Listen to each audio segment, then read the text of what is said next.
నమస్తే, this is Sourya. Welcome to our channel. ఈ రోజు మనతో పాటు సీనియర్ జర్నలిస్ట్ దాము బాలాజీ గారు ఉన్నారు. వారితో మాట్లాడతాం. నమస్తే సార్. నమస్తే. సార్, యాక్చువల్గా ఈ తిరుమల తిరుపతి లడ్డు కల్తీకి సంబంధించి ఈ కేసు విషయంలోన మొదటి నుంచి కూడా అంటే వైసీపీ హయాంలోనే జరిగింది ఇదంతా కూడా అంటూ కూడా టీడీపీ మాట్లాడుతూ వస్తుంది. అలాగే అనేక మంది ఆరోపిస్తూ వస్తున్నారు. సో ఇప్పుడు తీసుకుంటే అసలు ఛార్జ్ షీట్లను ఫైనల్ గా అసలు వైసీపీ పేర్లు ఎక్కడా కనిపించలేదు, ఎవరివి లేవు. ఓన్లీ ఆ లోపల ఉన్న అధికారులే మాత్రమే ఉన్నాయనే వార్త. సో దీని వెనుక మోదీ ఉన్నారు, మోదీ హెల్ప్ చేస్తూ ఉన్నారు జగన్ కి అని మొదటి నుంచి ఏదైతే డౌట్ ఉందో అది ఇంకా ఇప్పుడు బలపడుతోంది అనే ఒక వాదన వినిపిస్తుంది. సో మీరేమంటారు సార్? అంటే టీడీపీ కూటమి కూడా ఇప్పుడు దాని మీద స్ట్రాంగ్ గా తీసుకుంటారు. జగన్ కి మోడీ అండ, లేకపోతే జగన్ ని కాపాడుతున్న మోడీ అన్న యాంగిల్లో ఇప్పుడు తెలుగుదేశం మీడియా కూడా రాస్తుంది. ఈ రోజు కూడా ఈనాడు పెద్ద చేపల్ని వదిలేశారు అని టైటిల్ పెట్టి రాసింది. అంటే ఎవరు వదిలేశారు? సిట్ వదిలేసింది. సిట్ ఎవరి కంట్రోల్లో ఉంటది? మోడీ కంట్రోల్లో ఉంటది. సిట్ అంటే ఏంటి? సిబిఐ డైరెక్టర్ ని ఎవరు నియమిస్తారు? మోడీ నియమిస్తాడు. ఇంతకు ముందంటే సిబిఐ డైరెక్టర్ని కావచ్చు, ఎలక్షన్ కమిషన్ వీళ్ళంతా నియమించే కమిటీలో సుప్రీంకోర్టు న్యాయమూర్తులు ఉండేవాళ్ళు, మెజారిటీ మైనార్టీలో ఉండేది. ఇవాళ ఏంటి? ప్రధానమంత్రి, కేంద్ర మంత్రి, ప్రతిపక్ష నాయకుడు, ముగ్గురే కమిటీ. ఈ ముగ్గురు కమిటీలో ఇద్దరు అనుకుంటే వాళ్ళే నియమిస్తారు. ఎవరు ఇద్దరు అనుకుంటే వాళ్ళే. సో నేచురల్ గా మోడీ చెప్పినట్టు కేంద్ర మంత్రి అంటాడుగా. సో ఫైనల్ గా నియమించేది ఎవరు? మోడీ. మోడీ నియమించినప్పుడు సిబిఐ డైరెక్టర్ కానీ, ఎన్నికల కమిషన్లు కానీ ఎవరైనా ఎవరి కంట్రోల్లో ఉంటారు? మోడీ కంట్రోల్లో ఉంటారు. సో మోడీ జగన్కి ఇబ్బంది పెట్టాలనుకుంటే సిబిఐ డైరెక్టర్ ఇబ్బంది పెడతారు, లేకపోతే లేదు. సో ఇప్పుడు ఏమైంది? అసలు ఆరోపణలు ఏంటి? సెప్టెంబర్ 2024లో చంద్రబాబు తిరుపతి లడ్డూలో జంతు కొవ్వు కలిసింది అని ఎన్డీడీబీ రిపోర్ట్ ఇచ్చింది అనేది ఆయన అనౌన్స్ చేశాడు. అది సంచలనంగా మారింది. పవన్ కళ్యాణ్ దాన్ని నెక్స్ట్ లెవెల్కి తీసుకెళ్ళి 1,00,000 లడ్డులు అయోధ్యకి ఈ లడ్డులే వెళ్ళాయి, అంటే అయోధ్యలో తిన్నోళ్ళు ఇదే అని చెప్పారు. తర్వాత ఆయన ప్రాయచిత్త దీక్ష పేరుతో 11 రోజులు పెద్ద హైడ్రామాకి తెరలేపాడు. దీనివల్ల నేషనల్ గా, ఇంటర్నేషనల్ గా హిందువుల మనోభావాలు సీరియస్ గా దెబ్బతిన్నాయి.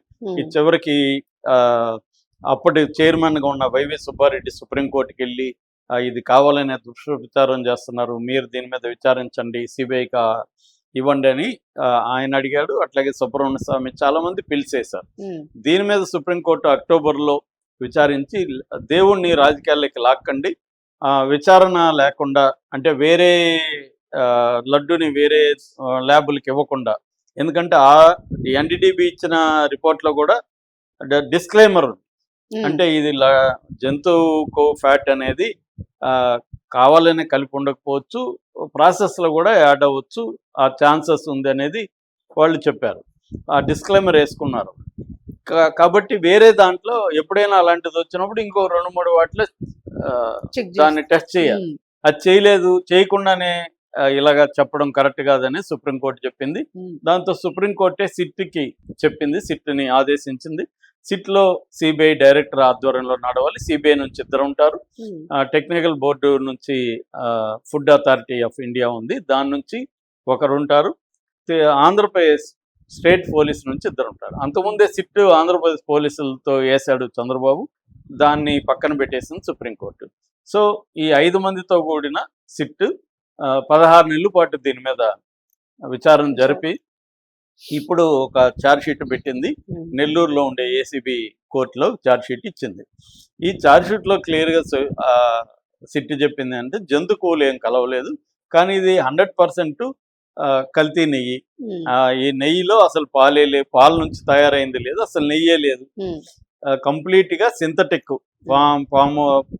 ఫార్మోలిన్ అండ్ ఇంకేదో గ్రోవర్ ఏదో ఉంది, ఆ ఆయిల్ 2 ఆయిల్స్ కలిసాయి. దానికి సంబంధించి నెయ్యి టేస్ట్కి, నెయ్యి కలర్కి, అట్లాగే తిరుపతిలో టెస్ట్ చేసే ల్యాబ్ని మోసం చేయడానికి ఇవన్నీ కూడా వాళ్ళు ప్లాన్ చేసుకొని ఆయా పదార్థాలను కలుపుకుంటూ వచ్చారు. తిరుపతిలో ల్యాబ్స్ కూడా దీన్ని ఫైండ్ అవుట్ చేయలేకపోయినాయి. దీన్ని ప్రధానంగా దీనికి మూల సూత్రధారు ఎవరంటే చిన్నప్పన్న అంటే గతంలో వైవి సుబ్బారెడ్డి పిఏగా ఉన్నాడు. ఆ చిన్నప్పన్న ఆధ్వర్యంలోనే బోలేబాబా డైరీ, ఉత్తరాఖండ్లో ఉండే బోలేబాబా డైరీ దీన్ని చేసింది. ఆ బోలేబాబా డైరీలో అసలు మిల్క్ కానీ పెరుగు కానీ ఏమీ తయారవు, అసలు డైరీ అని పేరుకి కానీ అది మిల్క్ ఏమి చేయదు, దానికి ఏమి అనుభవం లేదు. వాళ్ళు కలకట్టా నుంచి మిగతా చోట్ల నుంచి కెమికల్స్ తెప్పించి దీన్ని నెయ్యిగా చేసి ప్రతి లీటర్కి నెయ్యికి ఈ చిన్నప్పనికి 25 రూపాయలు ఇచ్చారు. ఓవరాల్గా 234,51,50,00,000 దీంట్లో మిస్యూజ్ అయినాయి. 59,71,000 కిలోలు అంటే 60 లక్షలు వేసుకున్నాం. 60 లక్షల కిలోలు నెయ్యి దీంట్లో యూజ్ చేశారు. 20 కోట్ల లడ్డులు తయారు చేశారు ఈ 5 ఏళ్లలో. వైసీపీ ఉన్న 2019 నుంచి 24 5 ఏళ్లలో 20 కోట్ల లడ్డులు జనాలకి వెళ్ళిపోయినాయి. అంటే 20 కోట్ల మంది తినుంటారు, ఇంకా ఎక్కువ మంది కూడా తినుంటారు, పంచుతారు కాబట్టి. సో ఇది వాళ్ళు చెప్పింది. అంటే వార్షిక బడ్జెట్ 5,000 కోట్లు అయితే అందులో 750 కోట్లు ప్రసాదాలకి కొనుగోలు కోసం టీటీడీ వాడుతుంది. అందులో 234 కోట్లు దీంట్లో మిస్యూజ్ అయింది అనేది చెప్పారు. ఇప్పుడు దీంట్లో అప్పటి TTD board chairman YV Subba Reddy, ఆయన పేరే లేదు. అంటే బోర్డుకు తెలియకుండా ఇంత పెద్ద కుంభకోణం జరిగిందా అంటే క్లియర్గా వైవి సుబ్బారెడ్డిని సేఫ్ గార్డ్ చేయడానికి, తద్వారా జగన్ని సేఫ్ గార్డ్ చేయడానికి సిట్టు ప్రయత్నించింది. అందుకని సిట్ ఏం చేసింది, ఈ ఉద్యోగుల మీద చర్య తీసుకోమని చంద్రబాబు ప్రభుత్వానికి చేసింది. ఆయన ఆల్రెడీ అక్కడ ఉన్న ఈవోని మార్చేసి కొత్త ఈవోని తీసుకొచ్చాడు. అంత తప్ప దీంట్లో జగన్ పేరు కానీ లేకపోతే జగన్ పేరు అవసరం లేదనుకో, ఆయనకు దీంట్లో ఉన్నాడు. కనీసం సుబ్బారెడ్డి పేరు అయితే ఉండాలి కదా. ఆయన బోర్డు ఇది కదా, ఏ నిర్ణయం అయినా బోర్డు తీసుకుంటుంది. ఎక్కడ కొనాలి ఏంటి అనేది బోర్డు తీసుకుంటుంది. మరి బోర్డు తీసుకుని ఎందుకు తీసుకునింది? మరి అటువంటి నెయ్యే పాలే లేని డైరీ, నెయ్యే తయారు చేయలేని ఒక డైరీకి ఎలా ఇచ్చారు? ఇవన్నీ ఇప్పుడు పెద్ద ప్రశ్నలు. సో అంటే క్లియర్ గా మోడీ జగన్ ని కాపాడుతున్నాడు అనే దానికి ఇది ఎగ్జాంపుల్ అని సిట్టుని తప్పు పట్టడం అనేది ఇప్పుడు టీడీపీ మీడియా రంగంలోకి. టీడీపీ నాయకులు ఎవరు గట్టిగా సిట్టు తప్పు అని చెప్పట్ల. టీడీపీ వాళ్ళంతా ఏం చెప్తున్నారు, టీడీపీ కానీ రీసెంట్ గా పవన్ కళ్యాణ్ రంగంలో దిగి పవన్ కళ్యాణ్ పోస్టుల మీద పోస్టులు వస్తూనే ఉన్నాయి నిన్నటి నుంచి. ఆయన అలిగి వెళ్ళాడు అని చెప్తున్నారు కదా. సో పవన్ కళ్యాణ్ గాని ఏమంటున్నారంటే ఈ సింథటిక్ ది కూడా జంతువుల నుంచి వచ్చిన దాంతో తయారైందని పిచ్చి వాదన తీసుకొస్తున్నాడు. ఏదేమైనా అవి చేస్తున్నారు కానీ అంటే వైసీపీ హయాంలో వైసీపీ వాళ్ళు లేని నెయ్యి అంటే సింథటిక్ నెయ్యితో కెమికల్స్ ఉపయోగించి లడ్డూలు తయారు చేసి భక్తులతో ఆడుకున్నారు అనేది చార్జ్ షీట్ లో చెప్పింది. దాన్ని వీళ్ళు ప్రచారం చేస్తున్నారు. వైసీపీ ఏమో రంగంలో దిగి జంతు కొవ్వు అన్నారు. ఇప్పుడు జంతు కొవ్వు లేదని సిట్టు చెప్పింది కదా. మరి పవన్ కళ్యాణ్ చంద్రబాబు వీళ్ళు అబద్ధాలు చెప్పి హిందువుల మనోభావాలు ఆడుకున్నారు కదా. వీళ్ళకి హిందువుల మనోభావాలు అవసరం లేదు, రాజకీయాలు అవసరం అనేది వీళ్ళు చేస్తున్నారు. సో దీన్ని బట్టి ఇప్పుడు అర్థమైపోయింది ఏంటి అంటే వైసీపీ రోల్ లేదు దీంట్లో, ఉద్యోగులే చేశారు. అట్టేటప్పుడు ఇంకా వైసీపీ వాళ్ళని జగన్ చేశాడని పవన్ కళ్యాణ్ చెప్పడానికి అర్థమే లేదు కదా. సో ఇది ఈనాడు కానీ జ్యోతి కానీ వీళ్ళు వాపోతున్నారు. అంటే ఇంత పెద్ద కుంభకోణం జరిగితే దాని చైర్మన్ కి సంబంధం లేకుండా చిన్న అప్పన్న అనే ఒక అతను, ఒక మామూలు పిఏ, అతనికి అంత శక్తి ఉందా? అతను ఒక్కడే చేస్తాడా? సిట్ ఏమో అతను మిగతా బోలే బాబా డైరీ ఇది మొత్తంగా 36-37 దీనికి సంబంధించిన కొన్ని ఆధారాలను కూడా సబ్మిట్ చేసినట్టున్నారు. ఇవన్నీ చేశారు, డీటెయిల్ గా చేశారు.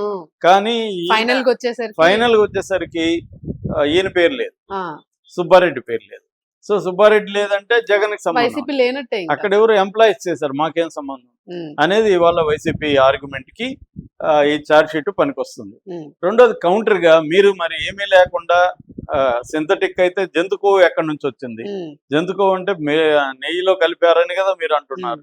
అసలు నెయ్యే లేదన్నప్పుడు నెయ్యే కెమికల్స్, జంతు కొవ్వు ఎక్కడి నుంచి వచ్చింది అనేది వైసీపీకి మంచి ఆయుధంగా దొరికింది. సో అందువల్ల ఇప్పుడు క్లియర్ గా అర్థమవుతుండేది ఏమంటే తెలుగుదేశం క్యాడర్ కానీ సోషల్ మీడియాలో తెలుగుదేశం పట్ల చాలా సానుభూతిగా ఉండి గట్టిగా మాట్లాడేవాళ్ళు కానీ ఇప్పుడు వాళ్ళకి చాలా బాధ కలుగుతుంది. అంటే ఇంత చేసి అదేదో అంటారు కదా, కొండందవి ఎలుకను కూడా పట్టలేకపోయినట్టుగా 16 నెలలు చేసి ఫైనల్ గా సిట్ క్లీన్ చిట్ ఇచ్చేస్తే వైసీపీకి మరి మనం ఎంతసేపు మాట్లాడినా జనం నమ్మరు కదా. ఇప్పుడు అసలు ఈ లెక్కను చూసుకుంటే సార్, మన గోపురానికి సంబంధించిన గోల్డ్ ఇష్యూ ఒకటి ఉంది, అండ్ కండువాల్ ఇష్యూ ఒకటి ఉంది, సో ఇవి కూడా అంటే క్లియర్ గా వైసీపీ ఈవెన్ టీడీపీ ఉమ్, సానుభూతుల్లో కూడా ఏమంటున్నారంటే ఉమ్, టీడీపీ కూడా రాజకీయాల కోసం ఈ విషయం వాడుకుంటుంది కానీ ఉమ్, నిజంగా భక్తులకి అన్యాయం జరిగినప్పుడు దాన్ని కల్ప్రిట్లని బాధ్యులను చేసి వాళ్ళని ఉమ్, అరెస్ట్ చేయాలి అన్నది చేయకుండా అంటే లీగల్ గా దీని మీద ముందుకు వెళ్దాం అనేది వీళ్ళకి లేదు. ఇప్పుడు ఈ ఉమ్, ఛార్జ్ షీట్ మీద వీళ్ళు వెళ్ళొచ్చు కదా, అవును అది రాంగ్. వెళ్ళొచ్చు అవును మరి టీటీడీ చైర్మన్ కి సంబంధం లేకుండా ఉమ్, అది ఎట్లా ఉంటది అనేది వీళ్ళు ఛాలెంజ్ చేసి దాన్ని కోర్టులో ప్రూవ్ చేయకుండా ఉమ్. ఎంతసేపు ఇక్కడ లోకల్ గొడవలో లోకల్ గొడవల్లో ఇది రాజకీయం చేసి వైసీపీ రోల్ లేదని సిట్టి చెప్పేసినాక అవును ఇంకెందుకు మీరు చెప్తే ఎవడింటాడు, అవును ఎవడు నమ్ముతాడు అన్న వాదన వస్తుంది. అంటే క్లియర్ గా ఇప్పటికి కూడా మోడీ జగన్ ని అన్ని రకాలుగా సేవ్ చేస్తుంది. జగన్ ఇరికించాలంటే పెద్ద విషయం కాదు. అది మొదటి నుంచి అందరికీ మొదటి నుంచి కూడా ఇదే జరుగుతా ఉంది. అవును. ఇంత చంద్రబాబు మీద ఆధారపడి అక్కడ సెంట్రల్ లో గవర్నమెంట్ ఫామ్ అయినా కూడా ఇప్పటికీ జగన్ ని ఇలా సేవ్ చేస్తూ ఉంటాయి.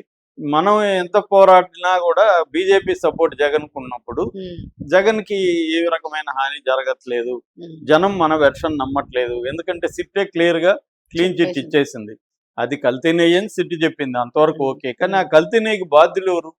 అవును ఎంప్లాయీస్ అనేది చెప్పేస్తా ఉంది. అంత సింపుల్ గా ఎంప్లాయీస్ అంటే ఇంక రేపు అన్నప్పుడు పొద్దున్న ఇంకా ఏదైనా చేయొచ్చు వైసీపీకి ఏం సంబంధం అనేది వాళ్ళు వైసీపీ గవర్నమెంట్ లో జరుగుండొచ్చు కానీ వైసీపీ చేయలేదు కదా అనేది కదా ఇప్పుడు వస్తుంది. అవును సో కాబట్టి ఇప్పటికి కూడా మోడీ జగన్ కి అండగానే ఉన్నాడు ఉమ్, అనేది తెలుగుదేశం ఉమ్, గట్టిగా ఇప్పుడు వాపోతుంది, చెప్తుంది. ఉమ్. సిట్టిని విమర్శిస్తుంది తెలుగుదేశం. సో మళ్ళా అంటే ఇప్పుడు ఈ అఫిడవిట్ మళ్ళీ వీళ్ళు కౌంటర్ చేసే ఛాన్స్ ఉంటుందా సార్? చేస్తారని వేయచ్చు, expect కేసు చేయొచ్చా? వేయాలంటూ వేయచ్చు, ఉమ్, కౌంటర్ చేయొచ్చు. అంటే సరిగా విచారణ లేదు అని వేయచ్చు. అనేది మరి ఏం చేస్తారో చూడాలి. మళ్ళా టైం అది టేకింగ్. చేయడం అంటే వీళ్ళకి కూడా మళ్ళీ సిట్టు మీద సిట్టుకి యాంటీగా అయినట్టు కదా. అవును. సిట్టు సుప్రీంకోర్టు వేసింది అవును కాబట్టి వీళ్ళకి ఏంటంటే పొలిటికల్ గా వాడుకుందాం అన్న దాంట్లోనే ఇరు ఉంది. పార్టీలు కూడా ఉన్నాయి. కానీ ఇప్పుడు తెలుగుదేశానికి ఈ సిట్ వేసిన ఛార్జ్ షీట్ ఇబ్బందికరంగా మారింది. ఉంది అవును రైట్ థ్యాంక్ యూ